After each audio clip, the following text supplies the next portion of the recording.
بسم اللہ الرحمن الرحیم ولا تنکحوا المشرکات حتی یؤمن۔ سورہ بقرہ کی 221 نمبر آیت کریمہ کا یہ جز مشرک خواتین سے نکاح کرنے کی ممانعت کے متعلق ہے۔ اللہ نے فرمایا مشرک خواتین سے نکاح نہ کرو یہاں تک کہ وہ ایمان لے آئیں۔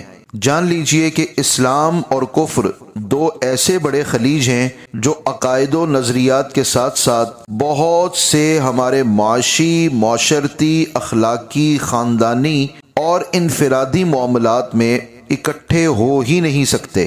بالخصوص اس کی ایک صورت مشرک خواتین سے نکاح ہے۔ ان مشرک خواتین سے مراد غیر مسلم خواتین ہیں، خواہ وہ ہندو ہوں یا سکھ ہوں، مجوسی ہوں یا قادیانی ہوں۔ یہ تمام کی تمام غیر مسلم خواتین اس آیت کریمہ کی روشنی میں نکاح کے اعتبار سے مسلمان مردوں کے لیے حرام ہیں۔ ان تمام سے نکاح ممنوع ہے، مطلب نکاح ان سے ہو ہی نہیں سکتا۔ لائق تحسین ہیں وہ اوورسیز نوجوان ساتھی جنہوں نے دنیا بھر میں غیر مسلم خواتین کو پہلے اسلام قبول کروایا اور پھر ان سے نکاح کر کے انہیں تحفظ دیا۔ گویا انہوں نے رہتی دنیا تک ان کی تمام نسلوں کو جہنم کے گڑھے سے بچا کے جنت کی دہلیز تک پہنچا دیا۔ غیر یقینی اور بے ایمانی کی دنیا سے نکال کر اللہ رب العزت پر ایمان لانے والوں میں شامل کر دیا۔ یہ لوگ اس حیثیت سے اپریشیٹڈ اور قابل تحسین ٹھہرتے ہیں کہ انہوں نے اپنے حصے کا ایک نہایت ہی نیک کام کر لیا، خواہ کسی کی محبت میں ایسا کیا ہے یا ویزے کی ضرورت کے باعث ایسا کیا ہے۔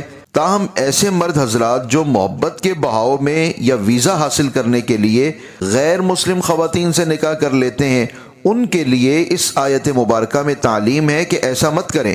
اللہ پاک نے فرمایا ہے وَلَا تَنْكِحُوا الْمُشْرِكَاتِ، تم نکاح نہیں کرو، وَلَا تَنْكِحُوا، تم نکاح نہیں کرو، مشرکات، مشرک خواتین، مشرکات مشرک خواتین سے، وَلَا تَنْكِحُوا، تم نکاح نہیں کرو، المشرکات مشرک خواتین سے، تم مشرک خواتین سے نکاح مت کرو، حتیٰ یہاں تک کہ یؤمن، وہ تمام کی تمام خواتین جن سے تم نکاح کرنا چاہتے ہو جب تک کہ وہ ایمان نہ لے آئیں، حتیٰ یؤمن، یہاں تک کہ وہ ایمان نہ لے آئیں، جب تک وہ ایمان نہ لے آئیں ان مشرک خواتین سے نکاح مت کرو۔ آج کا سبق مکمل ہوا۔